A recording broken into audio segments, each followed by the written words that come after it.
Hello friends! Here we are with another episode of the reviews you want for the books you don't. This week we have The Great Gatsby. There. So, if you happen to go to school anywhere from 6th to 12th grade in the United States, you probably ended up having to read The Great Gatsby at some point.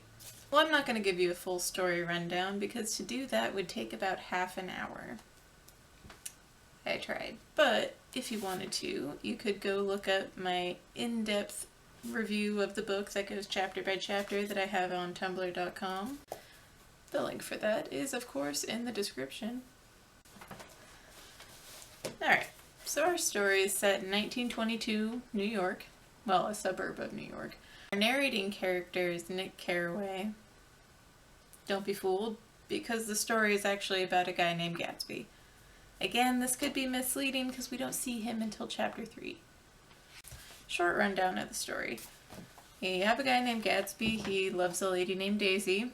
It can't happen for various reasons. It goes badly and Gatsby dies. Spoiler alert. Okay. I'm going to let you in on the main theme of The Great Gatsby early on, and that is that we can't live in the past. We have things that happened in the past that we might want to change. We might have things in the past that we don't have now that we want back. But what Fitzgerald is basically trying to tell us through The Great Gatsby is that it's better to just let it go and move forward. Because otherwise you're going to spend all your time trying to work towards having something that's not in your future, it's in your past. Again, if you want more information on this, I go super into detail every single chapter on my blog. But for today, basically what I have to say about this book is pretty short and sweet. I might just cut that part out. So, you read through this book and you're going to see over and over again the money can't buy happiness theme. Well, because, it can't. It's like, all throughout this book, we're seeing a lot of people trying to force or fake happiness. Like, they're trying to buy happiness, or trying to put up a front of happiness, or drink themselves into happiness. And all of this is leading into Fitzgerald's point that you can't force it. You can't live in the past trying to find happiness. You have to really embrace what's going on in your life right now to be happy. We have some pretty good characters. There's Gatsby, of course. He's a rich guy who throws these giant friggin' parties trying to attract the love of his life back into his door.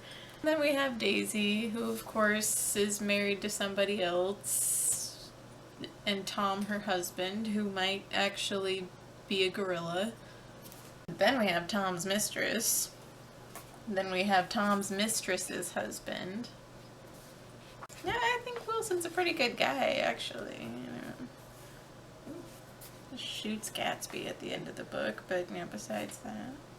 Yeah, another thing that you're going to see all over the place is that Fitzgerald just goes, crazy with color. He uses color. It's nutty. It's crazy. He's very deliberate with his words. He is very specific about what color he uses for what. A skilled author can use symbolism to tell twice the story to the observant reader. Which I am. Not saying anything. So, most of this book really revolves around Gatsby trying to get Daisy back. And since Daisy's already married to somebody and she's a little bit of a twit, it's a little bit hard for him to convince her that she should just drop the last 4 years of her life and run off with Gatsby. Understandably. And of course, at the end of the book, we have Daisy essentially choosing the security of staying with Tom. Because that's her life, That's her life. That's where she's at right now. She's spent 4 years building a marriage with this idiot whose brain is made of sawdust. And so she might as well just stick with it, you know? Yeah. Why rock the boat now? I mean, that and Gatsby's kind of a criminal. Well, I guess the only thing left to say is that in conclusion, this is basically just a really sad story about a guy who can't really wrap his mind around why the love of his life is totally out of his reach. You know, he thinks it's because of her husband. But it's not really. It's not because of her husband. It's because, even subconsciously, Daisy realizes that she can't start over. She can't go back and forget the last 4 years she had with the man she's married to. And she can't reset Gatsby to the man he was 4 or 5 years ago. You know, it's pretty sad, actually. Yeah. Alright, well, that about does it for this episode of Reviews You Want for the Books You Don't. Hopefully, I'll see you next time. This has been E.K. Rochford. I'll see you later. You know what's another fun lesson you learn from this book? Don't drive when you're upset. You might just accidentally run down your husband's mistress in the road.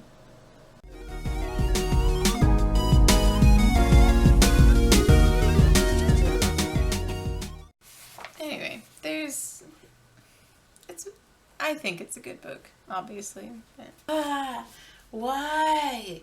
Why doesn't anything I say make any sense? Brendan, why? Okay. Okay.